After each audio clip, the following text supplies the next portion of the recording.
Our next story is all about beads, not just the kind that go on necklaces.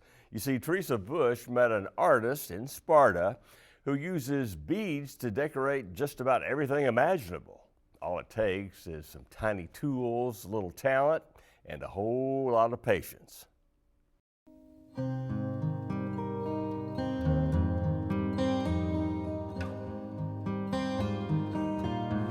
These are what they call a check bead. They're not uniform. Sometimes you'll need a bigger bead or a smaller bead. I just know when to flick them off and get the right size there. Connie Steele is blessed with patience, and I don't mean just a little bit more than the average person. I mean a lot more than many of us could possibly imagine. Her craft as a bead artist demands it. I just love the colors. I love the colors, and it's so tranquil to just sit there and pick up each one of those little beads. I'm just so excited to get a project done. I can't wait to get to the next one. And it doesn't make any difference if it's a project that takes a day or takes months to do. It's a very exciting thing to get up there and just get those beads out, and it's like coloring in that. It's like painting, but you're painting with beads. Connie's love for the art of beadwork started in the late 1990s. Her husband is a mountain man reenactor, and Connie decided to join him. And along the way, she thought the best way to get proper attire was to make it herself. This was definitely just a hobby, something that we did on the weekends, the reenactments, and then it became more of an obsession. I got books and I got videos and anything I could get my hands on, and I just studied it and just trial and error.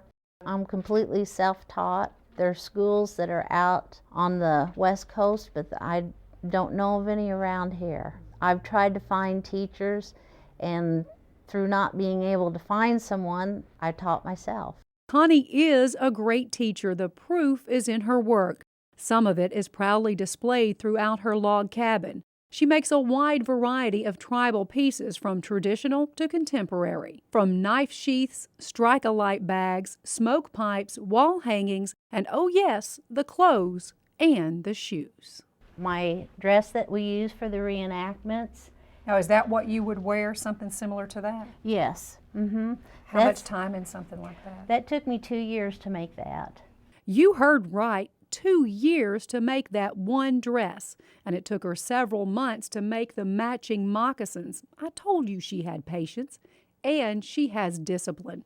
Connie's studio is in her home. I usually start about 8 in the morning, and I usually don't quit until 8 or 9 at night. It just depends on how big the project is.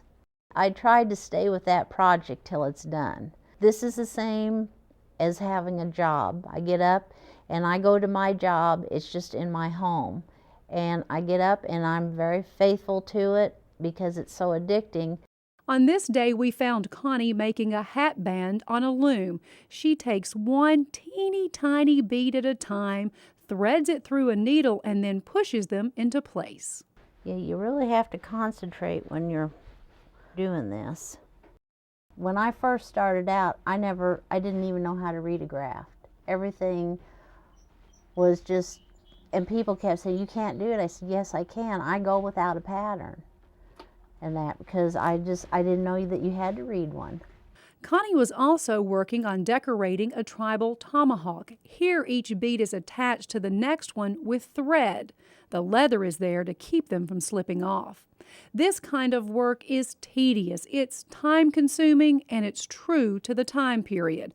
Connie says there's a story behind each item. We're very much about history, and that is keeping the United States and keeping their artwork alive. And it's very important that we show the young people what was done 100, 200 years ago. Until they're educated and they understand, and that they walk in and they think, "Oh, this has either been glued on or whatever," and they don't realize that there is a whole history behind what they're looking at.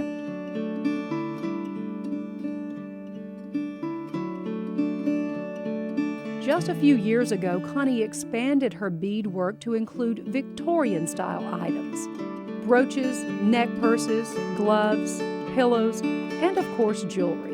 She says it was a natural transition. Being a beader, you just want to keep expanding your knowledge and learning, and that was the next step. What kind of response do you get when people see that? They love it. That, for most people that don't understand what they're looking at, the Native American, they do when they look at the Victorian.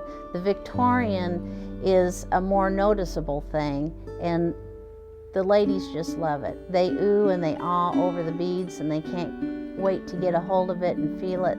Connie believes if you own a beaded piece, tribal or Victorian, you may be moved on the inside as well as the outside.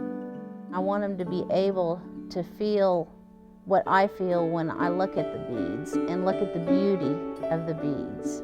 Because there's just something about the beads that when you touch it and when you put them onto an item, that there's beauty in that.